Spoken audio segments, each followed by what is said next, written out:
Assalamu alaikum wa rahmatullah. Anga foli be bela jele ka damne Mali a fo Mali kokan. Bi vendredi le 11 mars 2022 san ba fila ani mugani fila yan sɔrɔ Bamako Mali la Kalabankura. Bi anga wajulu kɛmɛ ani mugana 120 prêche hebdomadaire Kalabankura yan. O bɛ bɛn Yahudiyaw ka san ba duuru kɛmɛ wolonwula ani bi seegin ani fila ma 5782. O bɛ bɛn chrétien san ba fila mugan ani fila 2022. U ye Mamadu gɛn ka bɔ Magan san min na ka taa Madina. Silamɛw ka jate la o bɛ bɛn san ba kelen kɛmɛ naani bi naani ani saba 1443. O y'an sɔrɔ Bamako Mali la yan kɛnɛya kɔnɔna la. Sɔli ala Muhamadi.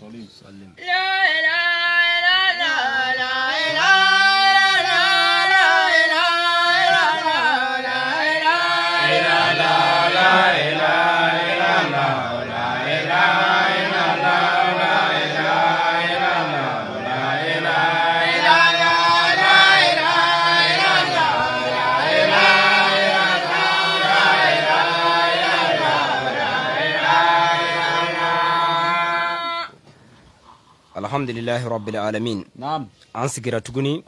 ka bɛn an ka sigili kɛmɛ ani mugan ka daminɛ novembre 2019 kana se bi ma. Kosɛbɛ. Ma téléphone yi même. Voilà. Alhamdulillah. Naam. Donc jate kun ye jumɛn ye? Naam. Parce que dɔ bɛ désordre mɔgɔ don. Awɔ. Ale bɛ aw ye don min a b'a kɔnɔ wolola o don de. Awɔ kɛ. A b'a kɔnɔ aw kɔntana dɔrɔn a t'a dɔn laada don quoi. Ko a ye micro ko an y'aw k'a ye vidéo kɛ quoi. An b'a vidéo kɛ nin ye laada de ye. Prêche hebdomadaire don. Awɔ. A bɛ kɛ waati bɛɛ juma o juma n'an bɛ nin na. Donc ala sera k'o kɛmɛ ani mugan yira an na bi. An ye min fɔ. Donc an bɛ kuma karamɔgɔw fɛ bi tuguni. Parce que bi kunfinw man kan tɛ ka waaju. Ayi. Karamɔgɔw yɛrɛ de kan ka fara ɲɔgɔn kan. Kosɛbɛ. Ka kuuru d'u ma. K'u waaju n'o tɛ kunfinw tɛ o kunfinw tɛ ɲɔgɔn na fiyewu kunfinw t'a dɔn u t'a dɔn fiyewu mais minnu b'a dɔn ka ban a fɔli ma olu de makari bɛ yen donc an bɛna fila fila fɔ dɔɔni yanni an ka taa n'a ye ni kelima fitinin bisimila.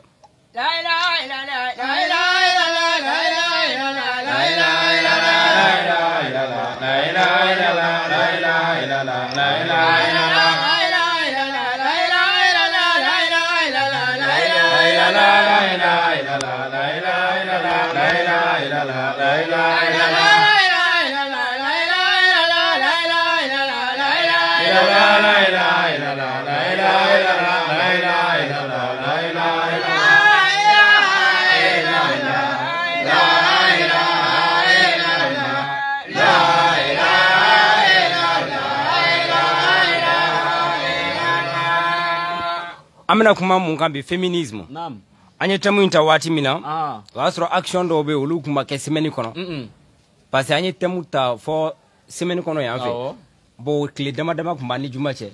bon action dɔw kɛra o kɔnɔ donc hali n'a sɔrɔ kun tɛ thème kɔnɔ an b'a fɛ ka kuma o kan dɔɔni yanni an ka don thème kɔnɔ alimami dɔ ka audio bɛ minnu na n'o ye a bɛ ka cɛ ni musoya ɲɛfɔ position ani tabalini kunkɔrɔdonnani de a bɛ taa bon ni mɔgɔ ninnu anw y'a u qualité fɔ yan mɛnna maa tɛ mɔgɔ min ye tiɲɛni kɛbaga ye mɔgɔ min ye mɔgɔ fililen fɔ ka bɔ karamɔgɔ la karamɔgɔ min ko k'a bɛ ala ta fɔ ka ban ka kuranɛ datugu k'o to yen k'a ni sago fɔ a n'a karamɔgɔ ni sago o de bɛ nin sugu kɛ o n'o tɛ nin ye kuranɛ aya de ye tabalini ala de bɛna ni ala ye i ka c'est à dire o position ninnu fɔ a ye tabalini kɛ tan a ka di quoi ni ala y'o fɔ bɔn bɛɛ b'a dɔn ala yɛrɛ tɛ ala ye. Siga t'o la fiyewu. Bon fɛn fila de b'a la kelen jalaki ka nɔgɔn ni kelen ye o ye jumɛn ye n'a sɔrɔ karamɔgɔkɛ ye nin kɛ cadre privé de kɔnɔ comme yɛrɛ bonyamɔgɔw don n'i ye hali nin ka numéro ta k'a wele sisan k'a fɔ bɔn i ka yafa deli mɔgɔw fɛ dɔrɔn i ka tɛmɛ n'i a b'a fɔ comme c'est à dire a tɛ sɔn quoi a tɛ sɔn fiyewu b'o de la a b'a fɔ tan comme a fana ma fɔ dogolaw bon n'a sɔrɔ la fɛn in kɛra cadre privé de kɔnɔ i n'a fɔ a n'a ka kalandenw cɛ a y'u fara ɲɔgɔn kan u tɛ kɛli ɲɛ dɔn o dun te donc avec a ɲɛfu ye o cadre privé o te yɛrɛ maa yɛrɛ ti ka maa sɛbɛn ɲini k'a fɔ bon n ka cɛ a bɛ kɛ fɛn muso ko bɛ kɛ cogo di n'i ye mɔgɔ min ɲininka a la a b'a fɔ n ka cɛ i panna kojugu dɛ e nana ne de ɲininka o la i fa tɛ yen wa i kɔni wolola i kun k'i fa ɲininka a ye position jumɛn kɛ lala a bɛ se ka échantillon d'i ma donc n tɛ diinɛ kumaw ye nin ye dafaraliya kuma ninnu ninnu bɛ livre dɔw de kɔnɔ a livre b'an bolo a mɛnna u bɛ nin kɛ mais u tɛ sɔn k'a kɛ publiquement parce que mɔgɔw bɛna ta ka taa yira mɔgɔw la u b'u dogo k'a kɛ bon n'a sɔrɔ a y'a dogo k'a kɛ a t'a fɛ a ka bɔ donc o ka nɔgɔn dɔɔni ni n'a sɔrɔ a y'i jɔ ka wajulu de kɛ k'a fɔ minibaro la o fɛn fila de don dɛ a tɛ kelen ka nɔgɔn ni kelen mais a fila si man ɲi bon expérience jumɛn b'ale la donc ça veut dire que ale ye nin o expérience de b'a la quoi a ye nirvana atteint o tuma na nin ko ninnu na a ye nin bɛɛ kɛ tabali ni fɛn bɛɛ donc a ye expérience a b'a fɛ k'a tila ni mɔgɔw cɛ o bɛ yen n'o tɛ ne ma kun ye ninnu na ni diinɛ kuma ma ban ka se o tuma na cɛ ni musoya kɛcogo la o tuma a bɛ mɔgɔw bali ka taa porno lajɛ mun na sisan nin ye porno kan de mais seulement voix de don quoi f'a yɛrɛ bɛ to k'a fɔ ko ni ko ni cɛ ni musoya bɛ kɛ ko ni kulekan t'a la ko o man di fiyewu a b'a fɔ ten ni nafa ye jumɛn bɛ se an ma nafa foyi t'a la yali mɔgɔw kun kɛn bɛ ka pose de ta k'u tɛ a ɲɛ dɔn ko fɔ karamɔgɔw ka muso ko walawala wa ayi o tɛ tiɲɛ ye jardin d'enfant lajɛ kɛ o den fɛn o fɛn bɛ e de ye position fɔ olu fa ye ayi ko dɔ de ni problème dɔ de don problème bɛ société kɔnɔ karamɔgɔkɛ bɛ se ka formation kɛ mɔgɔw kun pour que mɔgɔw k'a faamu mais ni problème ma deli ka créer diɲɛ kɔnɔ k'a fɔ de ko cɛ ni musoya bɛ kɛ cogo min maa ti maa digiw la n'i ye sin don den da a b'a min ka sɔrɔ i m'a fɔ a ye a sama quoi n'i y'a sama i b'a sama ni finesse ye i b'a bila dɔɔni o la sinji bɛ taa aw delila ka maa ye k'o expliquer denkɛrɛnin yan bon cɛ ni musoya bɛ ten de bon an t'a fɛ an yɛrɛ a ye kuma dɔ fɔ a ye tabali ni yɔrɔ min fo ka ne maloya wallahi bon vraiment a ye nin ko sugu dabila nin bɛɛ mun nana nin bɛɛ ye aw bɔra ala ka kitabu kɔnɔ n'aw bɔra ala ka kitabu kɔnɔ et puis kalanden karamɔgɔ tɛ se ka position fɔ kalanden n'a sɔrɔ o man di kalanden ye don namaraniw bɛ n'u bolo kin k'ulu bɔra ko alimami yɛrɛ de y'a kɛlen kɛ juguya fɔ sisan ko donc o ye ala ta de ye ko bon i ma ye ala y'ale kɛ namarani ko ale tɛ se ka tabalinin kɛ a bɛ énervé k'a sɔrɔ ala m'a fɔ bon a ye nin ko sugu dabila a ye nin manamana ni formation ma ban ka se nin ma formation ma ban ka se nin ma alimami donc an bɛ tɛmɛ voilà donc et puis n'i y'a ye mɔgɔ acharnelen don a contre la bɛɛ a fana b'a kɛ mɔgɔw la ni mɔgɔ dɔ de tun ye nin kɛ ni i ye nin cɛ in ye a bɛ mɔgɔw dɔgɔya cogo a bɛ mɔgɔw buruja cogo k'a k'i n'a fɔ ale de ye ala ye e dun dalilu t'i fɛ i tɛ ka kuma ni ala ka kuranɛ ye ni olu fɛ yen nɔ ni mɔgɔ min ye fɛn min kɛ hali n'o ma ɲi olu yɛrɛ bɛ bɛn o kan k'o canoniser i n'a fɔ papu ko di papu ye fɛn min kɛ ala y'o kɛ o ɲɔgɔnna de olu mana fɛn min kɛ ala y'o kɛ quoi olu yɛrɛ damaw ni ɲɔgɔn cɛ o baasi t'o la nka ni tɔw y'o kɛ u bɛ jalaki u barada don donc a ye nin ko ninnu dabila nin formation kirikara ninnu nafa wa tiɲɛ yɛrɛ tɛ fiyewu position ma di alimami ma bila a ka position ɲɛfɔ mɔgɔ ye ɲɛfaralenya don alimami ma bila k'o fɔ sɔli ala nabi an bɛ tɛmɛ o kɔ tɛmɛnen kɔ donc semaine in kɔnɔna na an ni kamitiw ye débat dama dama kɛ kamitiw ye mɔgɔ jumɛnw ye cɛtiribɔla dɔ bɛ ko kante a tun bɔra ka déclaration dɔ kɛ ko mɔgɔ dɔw bɛ jamana kɔnɔ k'u b'a fɔ ko ala ko tɛ tiɲɛ k'u bɛna mɔgɔw sɔrɔ ka fara u yɛrɛ kan bon o y'a sɔrɔ anw bɛ kamitiya ko kalama a mɛnna a livre b'an bolo an y'a kalan mɔgɔ dɔw yɛrɛ ye kamitiya tɔgɔ sɔrɔ yan de u sɔrɔla ka taa ɲɛɲini mais n'i y'a ye anw y'a kalan ka tɛmɛ a la anw ma don o fɛngɛ ninnu na c'est que an ka girin ni mɔgɔ minnu fɛgɛyara ka don a la ye dɔɔni quoi ko kura tɛ anw b'a kalama a mɛnna donc k'u bɛ ka mɔgɔ ɲini ka débat kɛ n'a ye bon ne taara don an ye débat fila kɛ hakili a kɛra aw ɲɛna voilà donc an ye kuma caman fɔ mais maa maralenw b'u la mɔgɔw bɛ kuma dɔ fɔ k'u y'a fɔ ka sɔrɔ u tɛ k'a fɔ ten voilà donc u bɛ kuma o mɔgɔw bɛ yen mais impoli denw fana b'u la minnu bɛ doni foyi t'u la mais u bɛ to ka kira nɛni ka ala nɛni o bɛ yen quoi o b'u la pour que ka mɔgɔw dusu bɔ dɔrɔn mais e fa de y'i tɔgɔ da k'i tɔgɔ da silamɛ tɔgɔ la k'i wolo silamɛ du kɔnɔ ya anw bɔgɔkun k'i fa faga a banna munna sɔnna k'i wolo k'i kɛ silamɛ ye n'o tɛ anw ta ye ala gɛrɛgɛrɛ de donc olu denw bɛ yen n'an n'olu bɛnna a kana majigin u ye dɛ n'a ni cɛ o cɛ bɛnna min a mako tɛ dalu la impoliya kan ka to ka dɛnni kɛ pour que kana fɔ non ayi sabaliya kan'o fɔ dɛ i fana b'i ta juguya n'a ta ye o bɛ kuranɛ kɔnɔ ni maa min y'a yira la k'ale ma mara a yira la a ye ka impoliya b'i ta kɔfɛ o de b'a tigi ɲɛ yɛlɛ o fatɔ bɛ siran ni fatɔ banna a fatɔ ɲɔgɔn de b'a siri dɛ donc olu éléments bɛ yen n'o tɛ en dehors de ça an ye débat caman kɛ débat minnu bɛ yen nɔ ni dalu b'u la i n'a fɔ kuranɛ aya dɔw bɛ yen u ma sɔn minnu ma donc an bɛ minnu décortiquer donc o n'a ɲɔgɔnnaw donc an b'o fɛ hali sisan quoi donc a maa ɲɛnamaw an n'olu kɔni bɛ débat kɛ dayɛlɛlen don toujours mais a impolidenw n'aw nana impoliya kɛ a b'a ye nous sommes des plus impolis que vous kɔni anw ka impoliya ka jugu ni aw ta ye donc c'est à dire maa si fa ta tɛ dugukolo ye n'a fɔra ko marabalidenya an ka taa fɛ kɛ pati b'an sɔrɔ yen donc hakili ko anw ye silamɛw ye karamɔgɔ k'a fɔ an bɛna ko ni i donna dɔgɔyalima hukumu kɔnɔ ko an bɛna n daje k'i to yen n'i y'an dɔgɔya an b'i dɔgɔya n'i y'an fa nɛni an b'i fa nɛni dɛ kab'i wolola i ma fa nɛni min mɛn min ma dévierge fɔlɔ quoi n'i ye an ba nɛni an bɛ ba nɛni da i kan i ma deli ka min mɛn kulo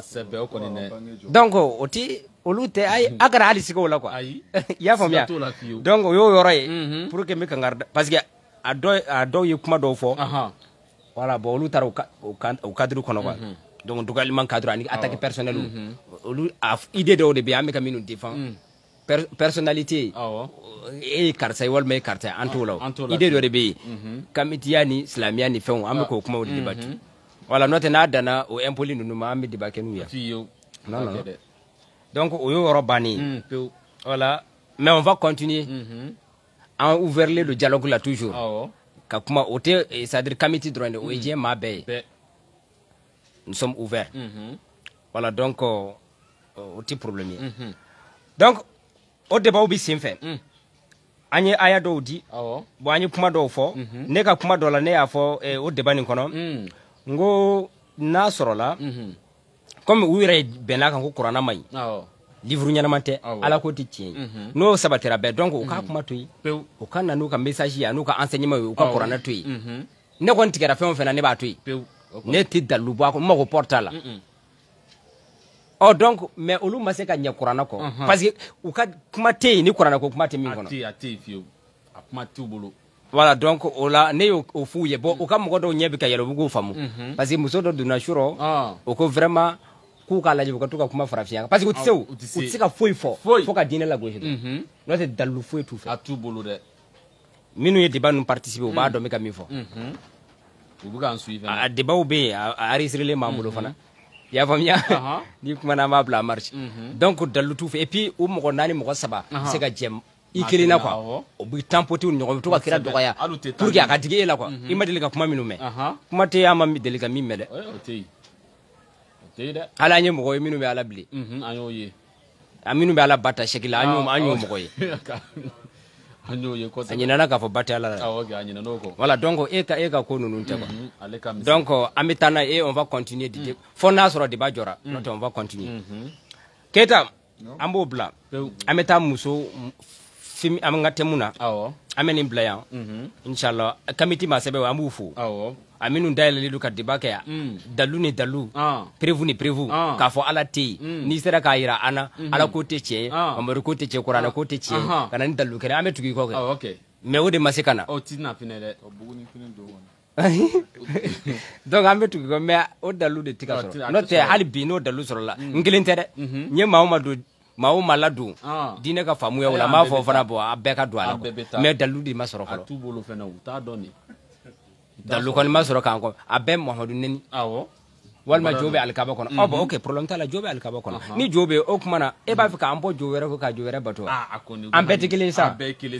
kamitiya tɛ jo ko o tuma an bɛɛ ma kɛ kelen sa donc problème bɛ min sa olu ko alikaba kɔnɔ jo bɛ problème t'a la c'est vrai hein mais n'o ye tiɲɛ an jala k'i kun sisan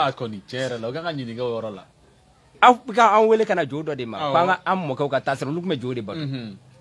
ani comment on y fait ko comment kelen bi alkaba ko feminu bi maka na te qur'ana kono ne ulu dino se ka kon par exemple ina fo shitane bo ro o fuma fora olu an yolu fo o re jaru ye doni mais ma fo alkaba kono de ngabi makani abe arabu jamana na donc olu te ko o ti change kaba kuru te shitane soro wa nasoro shitane be makandro ni ko aka ngabuye muna abe fo ko shitane mbla ko dola ya tiens la abe bisita il va soro il va volta ya fo moi yoro shitane yoro te o te fio wala ka fo ko ni yoro do flani shitane ka tamashen de biya alaka sadira alaka dani ka bo mako shitane ka marati jien fanshika wa sanctuary sika ke shitane en fait goloka donc ayulu dabla bon anyolu dénoncer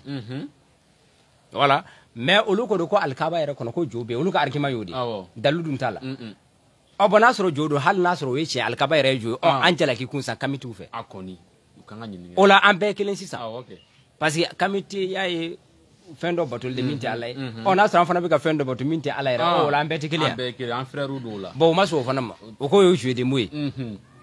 donc shuro tayra kun farnya na doni mena ya tara do foto ka lima woni fen kono on fana yendu wara gulula akanga keti mais a direct mame alete meo oroni oldo te me ay no ale direct te no te wati do wa ke 4 days or 3 heures mais shuro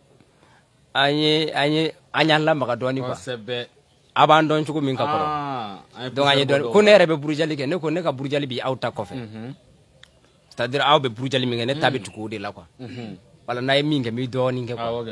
wala fitini quoi donc o yorodo mais committee adjacent committee siga de bakem fiyo o kamise kasabo ba ka ko chaamay parce que olu fe no ni nan ne hakilna wara minti olu tay c'est-à-dire ye kafiri de wal me yadun o tede ala e défi di beba ako wa in kuntum fi raibin ala abdina fa'atu bi suratin ala portu daila ala ma fo ko ni mami ni ngalike dina na uka kuma yodi ko ni mami ni ngalike dina ko islamia ko mai ki mangane ka question chama podi o ti chene ni question fe on fe mi bulu be ni kuma fe on fe bibulu ka islamia la kare ala ko na nai na su ye chenti o fora nani sura doye minte mo hodu tay ko o te liberté dilono mo ko ma de ni ma son ika sangolo créé ka bakolo créé ira ke alay nani fenwere minti ala tay ala yo libre arbitre di bema donc o be mo soro ni yakil nawdi voilà donc amiteme amedo anga sujet kono ko sebe ni ala sona mtinyina ngombe kamiti masebe ufu mama na ke chuko chuka manyana mombe amala anu mu fana be ngwa voilà amitani qur'ana ayem ko muso ko liberté ka ngadi muso ma yo fo ko islamia e muso toro ko dine islamia dorante ko dine wi muso toro ko dine de nana muso ke sokona fen ka soko way bo farati ko jugu bayiti dine mana muso toro e afa mu chugo mi parce que ta fe ka koro donc takabati bo nyumange te femi fe ka koro donc bisika fembe fo mako dine mana note muso tanu ne me qur'ana kono sura do yarabe min to dalendo muso la qur'ana kono discrimination make muso shila mais muso ye chei ko sebe utikili fiyo chagaja chenga muso ni chetikili sa e biga mundi ubisika ka kelen chugo ere ma fo muso wa imakla ka fo chewa se ka tikili ke kile te fiyo muso ni il n'y a pas d'égalité kada akana sugo ere mais ne mo hakilay occident farafin fana ka fuki be ni hakilay sugu defa ko polyandrie ina fo ko droit be muso ko islamia fo ko droit be chew fe ka muso ta fo nani ko bon ko muna droit te muso fe ka cheta fo nani ku bi da cheke ko discrimination problème tala ne balma muso e pressé la do note na ya wi ka furu problème wele jona de credita o te problème fo ye ama fi kana kere ifa wele ka fa ko babo mba fe ka do franche kan abana o te problème akeke ibura ika buran wele ika fuye iche fa wele ka fo no ise kana chekelina iba fa ka do fra ka problème tala na nyana bura ya ko un problème ngote polyandrie kunti enfe yande horonya yere la ka fo muso ka furu che nani ma enfe ni occident ka mulo balia kante ni nepalais on ka mana kante o kunta enfe o tanga lada yo muso da ta aklinata o kuma muso chama furu kunti yanga ko ka kon dina yere na linye mbia ndere masa minu kunte mena ya muso jolu kumbu fe kunga chade ka fara u ka jɔnmusow kan o y'a sɔrɔ olu tɛ seli dɛ olu b'a fɔ dɛ ni baganw ma ni misiw ma fara c'est-à-dire bin na kungo kɔnɔ anw tɛ fara diji ni gulɔji la dugu kɔnɔ yan olu muso joli tun b'u fɛ mais est-ce que olu tun ye polyandrie accepté n'o ye muso ka furu cɛ caman ma cɛ une pute ye sunguruba de ye dɔrɔn i b'a fɔ k'o de fɔ an ye n'o tɛ muso bɛ furu cɛ caman ma cogo di o bɛ se ka kɛ cogo di cɛ de bɛ se ka muso ta caman mais muso tɛ se ka o tɛ discrimination ye o tɛ discrimination ye dɛ a kana problème ko yɔrɔ la bon n'aw ko égalité de n'o ye muso ni cɛ ka kɛ kelen ye problème t'a la o bɛ se ka kɛ kelen ye y a aucun problème n'an bɛnn'a kan o ye jumɛn ye an ka du ninnu cɛw de tɔgɔ b'a la bon muso ni cɛ tɔgɔ bɛ se ka k'a la muso bɛ kilancɛ sara donc cɛ bɛ kilancɛ sara n'a sɔngɔ ye 400 muso bɛ 200 di cɛ bɛ 200 di donc mobili poussé ni fɛnw c'est-à-dire fɛn bɛɛ quoi bon n'o kɛra musow fana bɛ muruti musow bɛ ka kɛlɛ kɛ ko nasɔngɔ tɛ ka dafa kuma tɛ ne y'a fɔ k'olu k'a tɔ dafa donc o n'a ɲɔgɔnnaw o ye exemple dɔrɔn de quoi an tɛna appuyer o kan mais o ye exemple de ye an bɛ min fɔ ye musow ni cɛw ka kɛ kelen n'a a daminɛna bi musow yɛrɛ de bɛ tila ka réunion kɛ k'a fɔ a kana kɛ muso ɲɛnama si tɛ nin fɔ k'a fɔ muso ni cɛ ka kɛ kelen o tɛ se ka kɛ kelen ye fo ka taa diɲɛ wuli muso ye den sɔrɔ a kɛra cɛ ye cɛ duwawu kɛra a la i ye denmuso sɔrɔ a kɛra cɛ ye hali e yɛrɛ ye tulonkɛ minani min san ka bɔ sugu la a bɛɛ ma kɛ kelen ye i nana min di denmuso ma ni i nana min di denkɛ ma i bɛna bebeden di denkɛ ma a b'a fɔ k'i y'a kɛ PD ko kuma ne ye muso de yan walima i ye muso saki san ka di yan a ma deli k'o denmisɛnninw ka ban fɛn dɔ la ko mɔgɔ ko muso saki don ou bien muso kulusi don karamɔgɔ hakili jiginna donc musow tanuna kuranɛ kɔnɔ ni jumɛn ni jogo ɲɛnamaya di mais mɔgɔ minnu bɛ mondialisme mɔgɔ ninnu minnu bɛ féminisme fɔ olu bɛ musow tanu ni jumɛn ye grande dame femme battante muso san 40 a ma furu a ka wari sɔrɔ cogo ma dɔn iPhone 15 b'a bolo Pati a b'o sɔrɔ cogo di o de ye femme battante o de ye maa ɲɛnama ye quoi an ngulu de bɛ tanu olu de bɛ invité la femme battante maa si t'a ka baara dɔn san 40 a ma furu donc o de ye exemple ye aw fɛ o de ye femme battante mais anw fɛ o tɛ exemple ye dɛ femme battante dɔ kibaruya ye di bismillahirrahmanirrahim ko ye ala tɔgɔ de wa maryama a ko an ba mariyama ibnata imrana a ko imrana denmuso allati ahsanat farjaha a ko min jantora a ɲɛmana na i m'a ye ko a janto c'est-à-dire ko a jantolen don a ɲɛmana na bon ala y'ale tanu ten de kosɛbɛ ani tanu ka kan fɛnɛ dɛ aw bɛ se ka tanu n'o ye wa kuma t'a la fiyewu donc ala bon olu ɲɛ bɛ nin de la o n'a fɔra ko silamɛya ou bien diinɛ silamɛya bɛ jogo ɲɛnamaya de don musow la u kana nin kɛ u ka don furu la silamɛya bɛ fɛn fɔlɔ min imposer muso kan o ye furu de ye muso tɛ bonya sɔrɔ yɔrɔ si ni furu tɛ n'i y'a ye mɔgɔw b'a fɔ muso ma ee dɔgɔ na yan a n'a cɛ tɛ ɲɔgɔn fɛ de n'o tɛ a n'a cɛ ta hali ni ye muso ni cɛ dɔ ta hali n'a cɛ tɛ a wele cogo tɛ kɛ kelen ye parce que i bɛ sɔn k'a fɔ nin y'a cɛ de mais ni muso b'a kelen na babilanjan don donc o la porte dayɛlɛlen don donc silamɛya ani diinɛ ninnu b'a essayer ka muso protéger muso ka sécurité bɛ furu de kɔnɔ foyi tɛ i bɛ min di muso ma min ka bon ni fɛn bɛɛ ni furu tɛ et puis muso ni cɛ bɛ ɲɔgɔn dafa de f'a ka to an k'o dɔn muso tɛ se ka kɛ cɛ tɛ se ka kɛ maa si tɛ se ka maa si ka rôle kɛ o kɔrɔ tɛ est ce que o kɔrɔ muso ka dɔgɔ wa est ce que cɛ bɛ lagosi ko parce que a tɛ ko bɛ muso wa mais munna muso bɛ lagosi ko droit kelen min bɛ cɛ fɛ ko ma d'ale ma munna muso bɛ lagosi o kama k'a fɔ muso kan ka droit de sɔrɔ min bɛ cɛw bolo alors que cɛw ma lagosi ko muso b'u da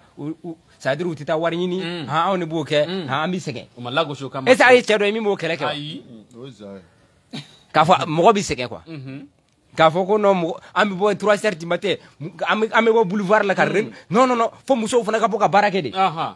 est ce que n'i y'o kɛ mɔgɔw b'a fɔ k'i kunkolo ka ɲi wa u b'a fɔ k'i kunkolo ma ɲi mɔgɔw b'a fɔ k'i disjonctera quoi ɔ bɛ munna muso b'o kɛlɛ kɛ mɔgɔ dɔw de bɛ k'a don musow kun na k'u ye victime de o de kama musow ka victimisation a bɛ fɔ o de ma ko féminisme mɔgɔ caman hali cɛ dɔw b'o lutte kɛ ko musow ka droit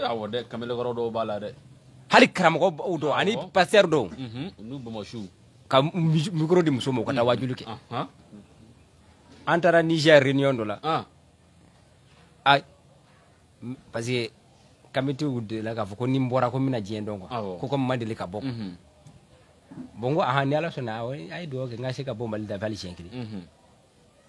ati mo min do yero abi kuma o fetan chugodi akoni ne luka ko yo kufa ko ne jamana mi yala hali e famu yala on dirge ito de donc quoi imagine ngadi I presse ladi donc antara Niger ou ka membre des jury nunu minu be sigi ta ka kumati o murtira de kono ko fo muso do kakala ache mai non ko mai ko fo muso do de kaddo ala quoi bo yoro le nya do mo ko be ka feindu fembela o ba la hali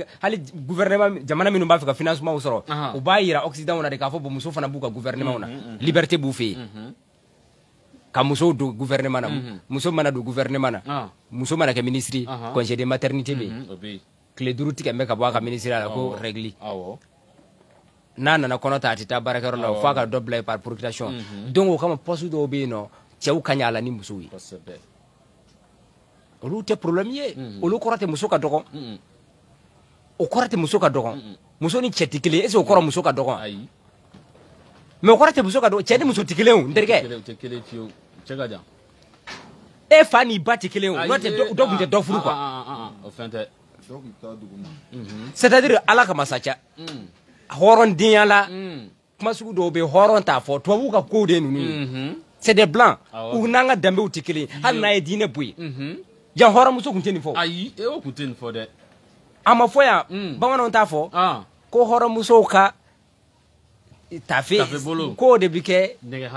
denga ne ko parce que ko abi kale ko aba fukati chebere donc ko ko muso kan ladamu kumbiya yani féminisme nunu na diche ndado na ya fam ave fam donc ko hali ni dine te che muso madele ka fo ya ko ale ni che ekili che madele ka fo ya ni muso ekili égalité équité de kanga kay égalité ti parce que d'ailleurs article ceni muso tikile ne to dugo ko fo na ije kana invité tuguni ceni muso tikile égalité te ntiso maso parce que muso to kay muso che to kay che d'ailleurs hal nanda na to ma to no yere tikile folo o discrimination yaro be mi bara do be no muso to ke bara do be che de bo ke bara do be che to ke muso mo ya be nyami abe maintenant mobile joya kanga poussi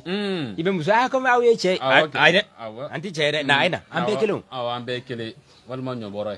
walma ay nyama nga shar kanya ima chogodi ambe tikele égalité de tia charbon borenta ata égalité de tewa go yoro dola wo for les femmes et les enfants d'abord wo for yoro parce que bara do beno bara ko lo gir muso ni démission suko tewde boke me go égalité ko fo muso fana ka do bara ok boke note ni bato mina tien nous ko les femmes et les enfants kana sonde dien bi bolo mi ka iba non nous sommes égales ambekele ok ni aduna ba femme garçon ambekele out féminine soude adama ni muso yara la donc muso kana onege ya dine ko tenete ka kuma yanka fa ko muso ka bumbu wala ka muso ki na fo bagan ina fo sokono fe ka asiri ne kanto ma de matika fo fio neto ko ide défendre mais égalité de galo dogali mando muso ngo muso be minu poata amuya uche ka jugina fo comment sur parti chama atuya ambuye muso poata law okay jombo furu mashi égalité de manano yewa okay muso kanga en alaje muso kanga poata fiyo kanga maka don ko sportif aha fanafakna fihi o kuma na anya ni fie an ba maryama na min ruhina aunga nina wa sadaqat bi kalimati akoko ay alaka kuma cientigiya rabbiha wa kutubihi ana alaka kitabu aya da masaka kuma ucientigiya anaka kitabu wa kanat min al kanitina o kuma na akelendo mo ladamli undoy akun korona alay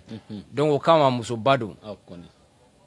donc o dine bi olu mo ina fo mo min be no na ya yere koloshi ajantura yere la ay ka horonya u dafara dine bo muso sugu de majam ko sabbe ni majam fenega mais féminisme be muso minu majamu ina fo transi nunu minu bita opération nke u te bara fo ila u mason furuma donc o le betan ko fam batante ok et puis machi tu ye ku bunye machi ta muso nunu ye black rondo binati a den flando ti sexy ok bo for that alors que normalement a kan ka bonya tɔgɔ dɔ de fɔ i n'a fɔ ni président muso i b'a fɔ cogo di première dame waya respecter do ka sababu ka furulen do mais olu denmisɛnw de b'a fɔ ko ha tɛ sexy awɔ ke b'o fɔ dɛ o yɛrɛ dɔgɔyalima ye fɔlɔ ka taa ni sexy ko ta fan fɛ teriman faamu de Keita an bɛ féministes ka kuma jɔ yan n'a y'i diya a tɛ fan mais fɔ lahara muso tɛ kɛ cɛ ye cɛ tɛ kɛ muso ye o kɛcogo t'o la yɛrɛ kuma banna ni n tilala quoi ne ka vision féminisme na o ye nin ye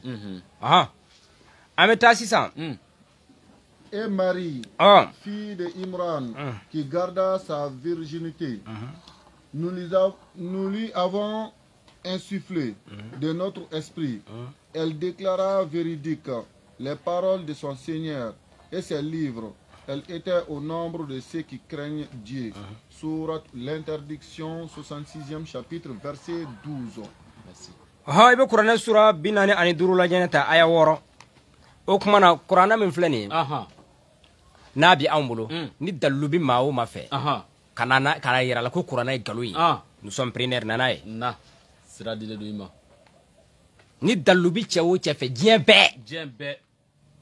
maababɔ b'a la ne de ko ten koyi ne de b'a gara ne de ko ten ne tɛ siran o ɲɛ koyi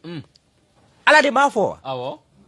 anw b'a sɔn k'a fɔ ala ka kuma do wa kuma dɔ de fɔra a kɔnɔ ko ni siga bi aw la a ye na ni fɛn dɔ ye livre ye 7e siècle ka bɛ aw fa ma wolo a bɛ yen dɛ ni nin kuma kirikara nin bɛ se k'a to mɔgɔw bɛ kuranɛ bila ɲɛngoya sɔrɔ a bilala o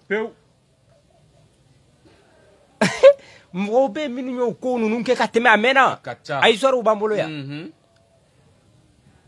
mais et puis u bɛ k'an bɔ kuranɛ bolo u bɛ ka taa n'a ye fɛn min yɛrɛ ma organiser fɔlɔ u yɛrɛ tɛ fɛn dɔ la yɛrɛ fɛn min ma organiser fɔlɔ yɛrɛ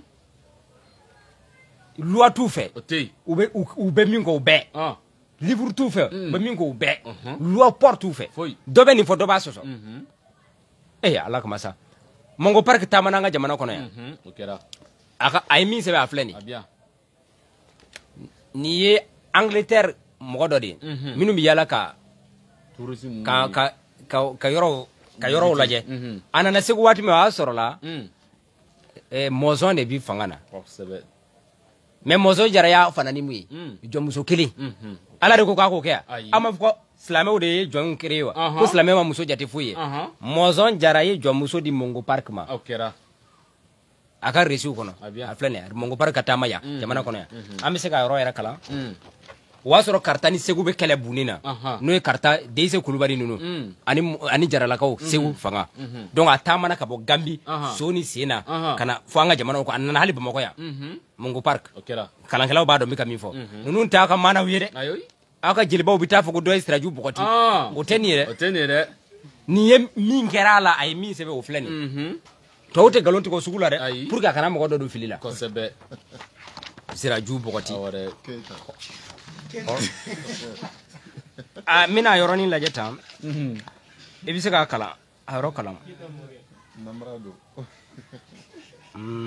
a ye kelimani dɔɔnin ta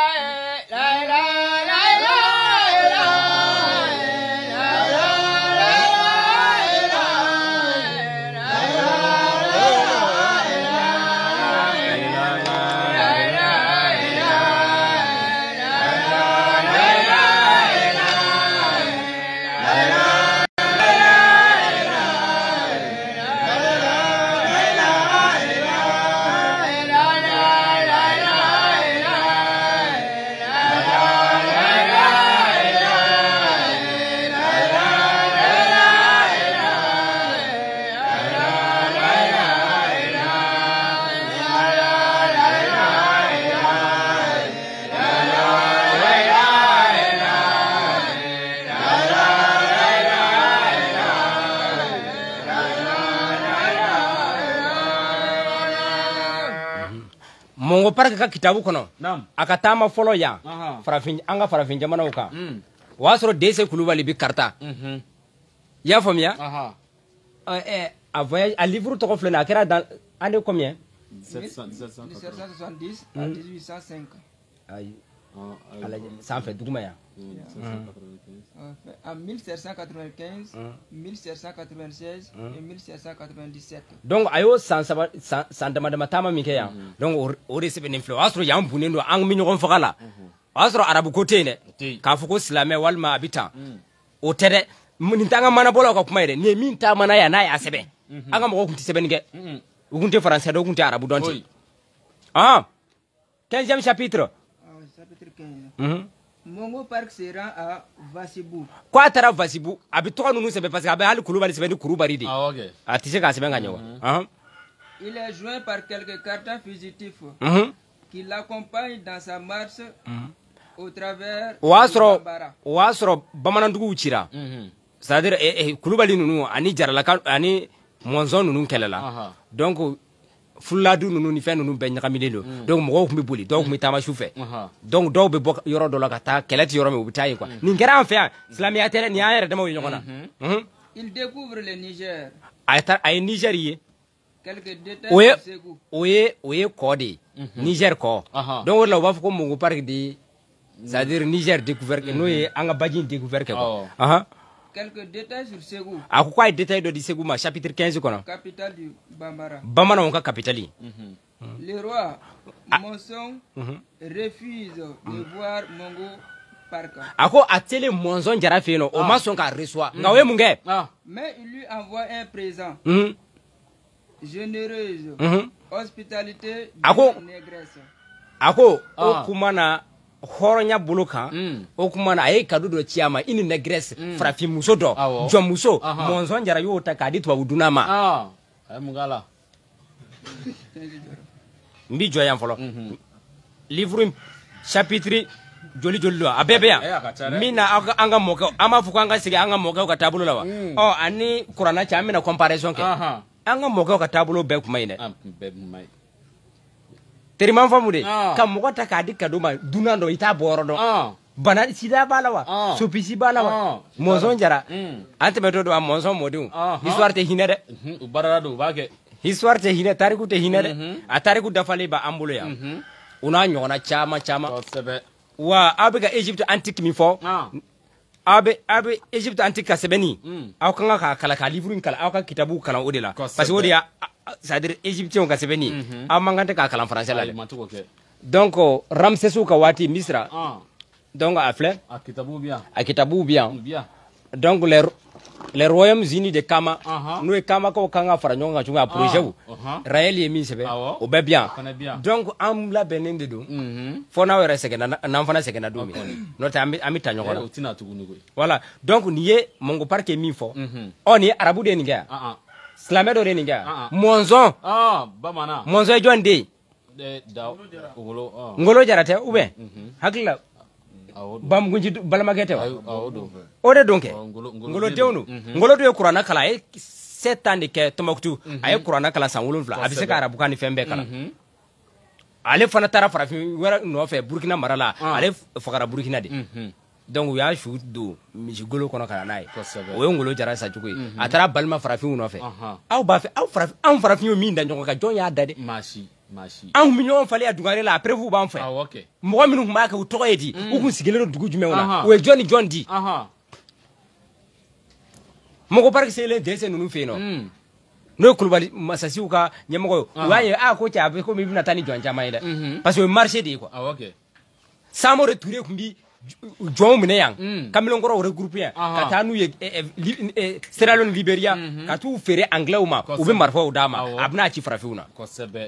Samori tun b'o kɛ donc a kana fɔ an mɔkɛw ye mun kɛ a y'o fana fɔ an ɲɛ kɛ mɔgɔ sarakaw ma kɛ yan jɛnɛ tata ma jɛnɛ po u ma mɔgɔ ɲɛnama minɛ k'a jɔ kogo la k'a jɔ an mɔkɛw de m'o kɛ arabu de y'u bila k'u kɛ muso ɲɛnama jɔ kogo la k'a jɔ o bɛ jɛnɛ n tɛ k'a jalaki dɛ histoire don donc an mɔkɛw fɛn min kɛ a bɛɛ ma ɲi k'a fɔ ko a bɛɛ m'a fɔ a bɛɛ fana ka jugu mais a bɛɛ fana ma ɲi ko tɛ ko bɛɛ la ko bɛɛ fana lankolon tɛ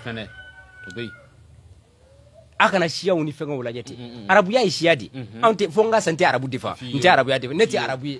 ne ye silamɛ de ye wa o bɔra ala fɛ c'est universel n y'o preuve sɔrɔ donc o kama n ye silamɛ n'o tɛ ni farafin tun dɔgɔyara yɔrɔ dɔ la kuranɛ kɔnɔ ne tun tɛna sɔn parce que ala t'o kɛ o k'a fɔ ko ka farafinya yɛrɛ nɛni ou bien k'a fɔ ko farafinw bɛ kɔfɛ ala t'o fɔ sɔli ala nabi k'e tɛ taa ni kuranɛ ayaw ye تلك آيات الله أقول إني على كايوين نتلوها عليك بالحق أما مين كلا ينيتين فبأي حديث حديثا ورج من بي بعد الله وآياته مما كان على ناكا أيوي يؤمنون أو بدمينا Voici les versets de Dieu que nous te communiquons en toute vérité. Après les versets de Dieu, en quel discours et quel signe croiront-ils? Donc, sourate, celle qui est ingénieuse, 45e chapitre, verset 6. Hadisation. Abuta kuma kirkira usanga na fabe dine fobo o la dine malobi. Ata angajo. Tanay kanajo. Wa iza kila lahum. Verset 23. 23.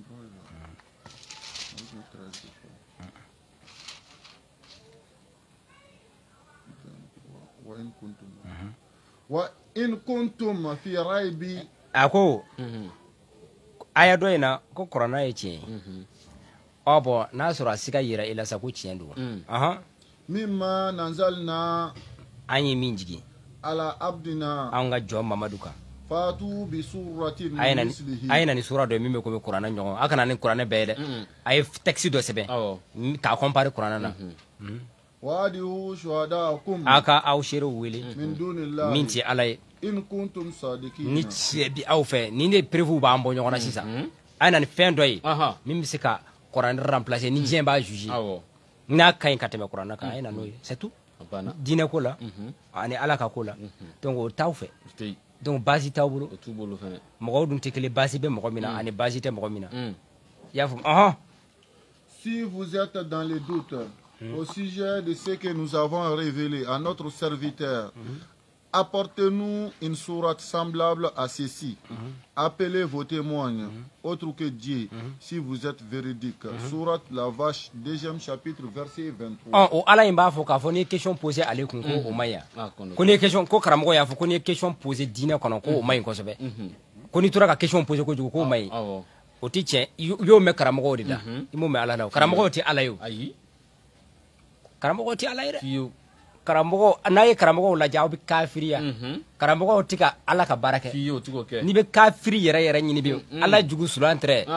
iba damina karamogo kunda do terima famudi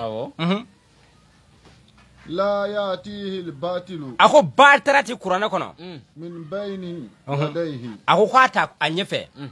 wala min kalfihi wata kofe batarata ala kwa tanzilun jigin fende do min hakimin kabo o kuma na kiti masafino min ni tanu kaka qur'ana boro di tifi qur'ana ti porno livre livre min do ma milliard ka dania de baka na soro cien hunde nyang ma soro a décortiquer a fena quoi donc le Coran est une révélation sans doute n'était doute là en récité siganna fio mais na asika be emina ko révélation no na sur la mo de mirla ka ke eti mo ya koni ye mo donc ala ko bon pour le temps na duti bila nyongi e ma fa hada ma do misika gla ko mo ka glan feno muna e fa ma nyongla o ma ti to ko fe koni ya fa ti to ko fe e mo ke dun o te de na woro le nyimi ko as ay mo gla mi na sera ka wati beteme o ti on te dunayre kana miri farafina islamé ou farafin dunawi o tede o farafin min duna islamé ala mais e mo kene aw mo ka kumbiya nyoko fe o yor alu maja et donc kana u ba miri ko islamé bora fa nem aw ma bo fa wore aw mo ka kele nuna aw mo ka wore kumbiya fo ka tasi farafin bora yoro mais ay liberté de farafin mo beki ga dina choisi nay min jaw ka chrétien nay min jaw ka islamé nay min jaw ka min kada mais ka fo de ko dina do de farafina to ko tike fi u chega ja dine por ma farafina to ko farafin yere de wera to ko fe farafin ko hashidi denya farafin ko munafikiya farafin ko krapiliya uti nyo en fait o kuma maminu bi kasu bomba kono o mo be qur'ana de barawa ni parce que qur'ana de be mo blaga ko jugo ma ba mo ko kasu bomba gardien ko kwa fara syndicat koti ko a fara kwa a fara de on be o ma wo qur'ana haya juli bara na so qur'ana na ko ka bandiya de ke na so qur'ana na ko ka mo faka o ma minu be kasu bomba wo qur'ana haya juli bara mais mi se ka qur'ana aya tayiri la we min so so ala ko angana shweni ke yoke ala ko angana minke yo minge wala ube kasro ala ko yerete donc me ka fo do dine de baranu be walma dine de ya uto ko fo tien farafin ne be farafin buru ya kasola donc farafin pe mai farafin de pe mot balti a farafin ngona farafin be mai fanga soma sir. L'erreur ne s'y glisse de nulle part. C'est une révélation d'un Seigneur sage et digne de louange. Sourate, les versets clairement exposés, 41e chapitre, verset 42. Aïwa. Ah, tana tukuni. Ajorawa. Alhamdulillah rabbil alamin. Mais c'est baya tigufu. Ko sabe an folika kan. Ni ala ka kuma ko fe, mumbe foi. Foi. An bi da dine ko kuma na, an bi da ala yi min fo la. Ya famiya wa ala na soro la tiɲɛ bi anw de fɛ an dɛmɛ nka n'anw bi galon kan an t'a fɛ ka jɛni a tiɲɛ yira an na n'a sɔrɔ kamitiya ninnu de ye tiɲɛ ye o kuma na i ka ko tɛ tiɲɛ ye o kuma o yira kana to an ka sa manamana na quoi y'a faamuya wa donc an bɛ ala ka kuma segin a yɛrɛ ma o tɛ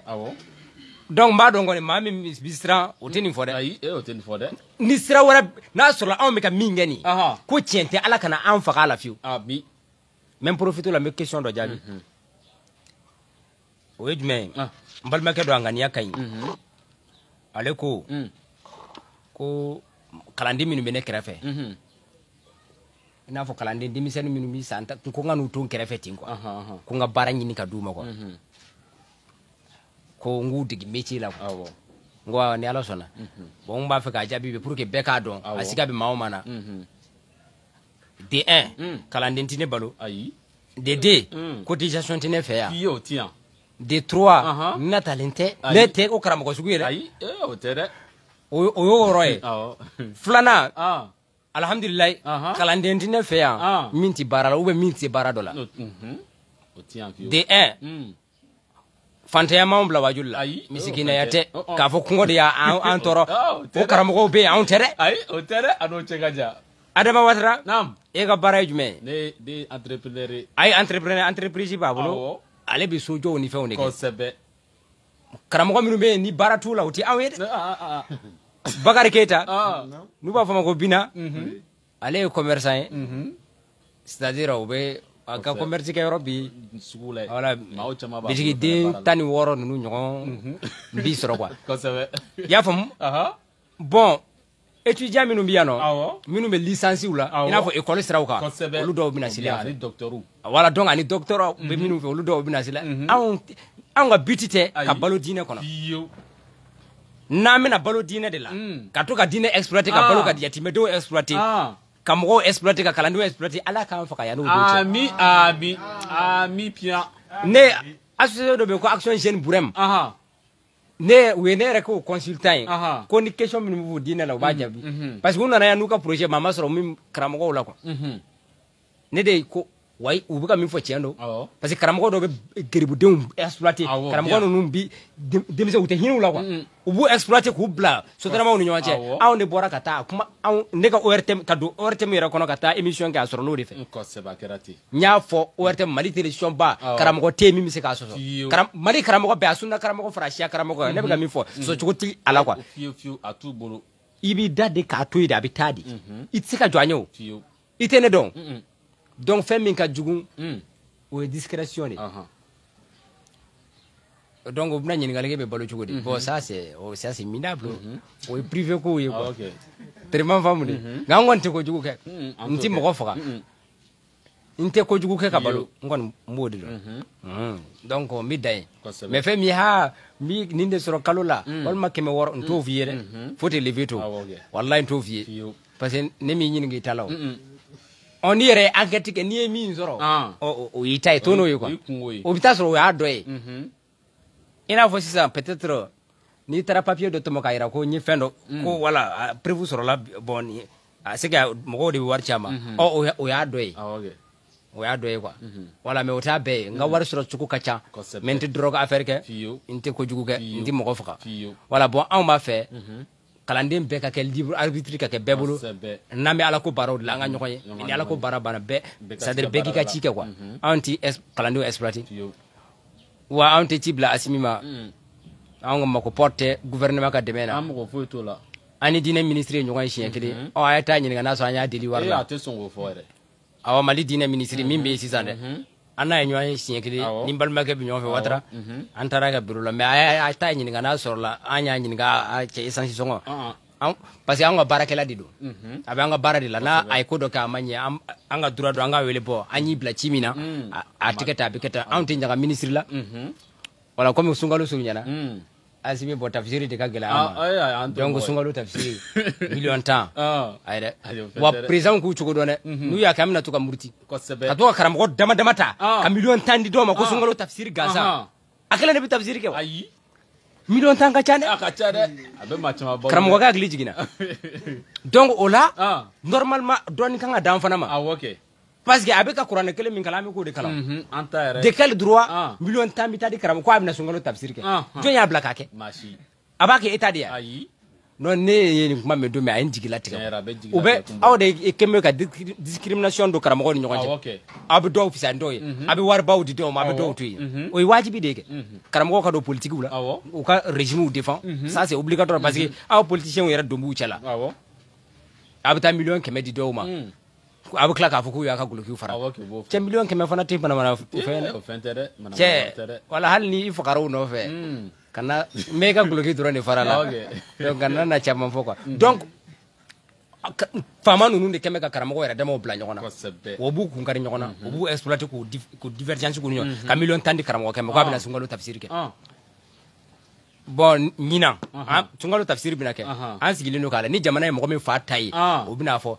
ni 1,10 dira dɔ ma an fana bɛ an ta kɔnɔ kosɛbɛ an b'a kɔnɔ dɛ hali n'an b'a fili de c'est à dire o tɛ se ka parce que o ɲɛdɔnya de quoi o y'aw bɛ ka ɲɛ don karamɔgɔ wɛrɛw de la donc o kɔrɔ ni karamɔgɔ min gɛrɛla aw la hali n'o ye 1,10 sɔrɔ problème t'o la a yɛrɛ de da y'a fɔ dɛ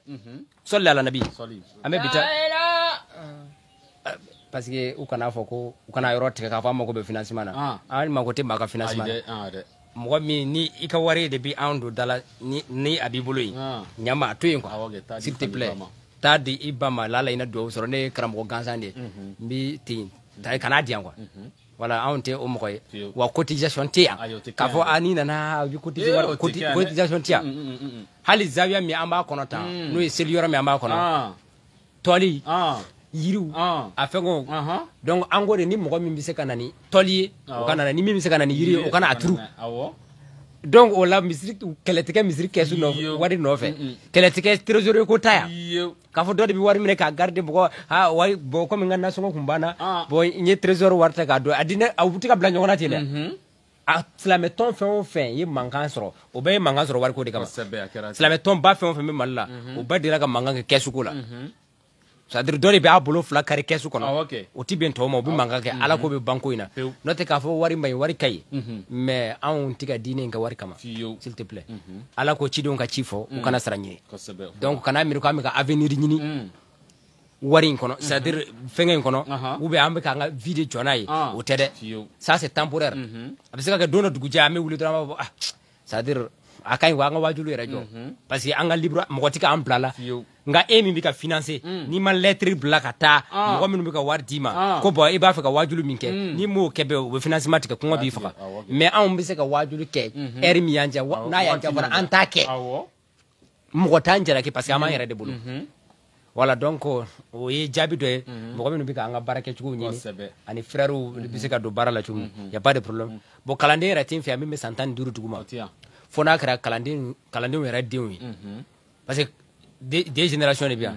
kalanden minnu bɛ n'u ye muso furu ka den sɔrɔ n tɛ jɛn n'a ye u ka taa o denw di karamɔgɔ kirikaraw ma n'u kalan manamanakan na n tɛ jɛn n'o ye quoi donc fo n'a kɛra o ye olu kɔni o ye denmisɛnnin fitinin ye donc olu bɛna kalan kɛ u bɛ segin u faso la sufɛ n'o tɛ an tɛ kalanden exploiter wa karamɔgɔ min yɛrɛ bɛ kalanden exploiter karamɔgɔ kunnanko don karamɔgɔ a ta tiɲɛna a ka avenir tiɲɛna ale o de la a b'i siri kalanden n'a tila kalandenw b'a fɔ n'u ye karamɔgɔ tɔgɔ fɔ yɔrɔ min de u bɛ daraja sɔrɔ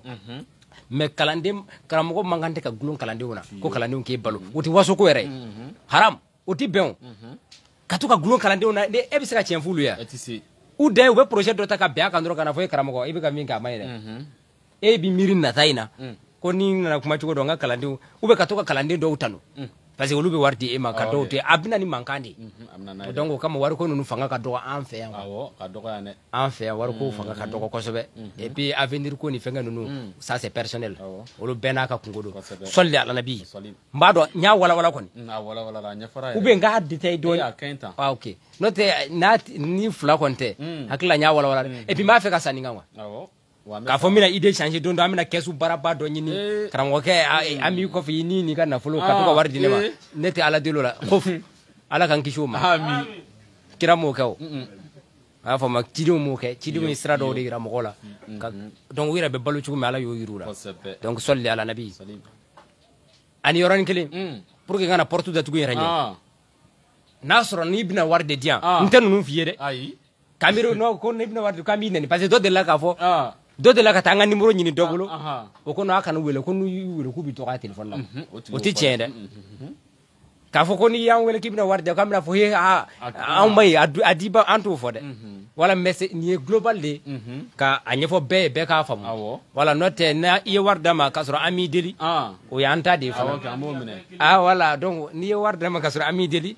o ye an ta de ye quoi wala o tɛ problème fana ye wala sɔli ala nabi parce que n'i ye nin fɔ dɔ bɛ se ka kɛ dɔ kun b'a fɛ ka wari dɔ di non comme u ye nin fɔ cɛ o u tɛna nɛni yan an t'i nɛni nana ye porte la foyi i y'a faamuya mais an kɔni sigilen don ka karamɔgɔw la ɲinan sunkalo tafsir ɲɛmɔgɔw lajɛ ɲinan sunkalo tafsir la parce que salon sunkalo tafsir 1 tan dira karamɔgɔ dɔ ma o dun tɛ se tafsir la ka tɛmɛ an kan donc an fana bɛna tafsir kɛ ɲinan donc a y'a janto a yɛrɛ la merci bien politicien ka wari tɛ di maa ɲɛnama ma fiyewu karamɔgɔw dɛ musow dɛ a bɛ ta a tɛ taa yɔrɔ la quoi parce que olu de bɛ se ka fɛnw s'u ma sɔli ala nabi kurusi alikurisi ala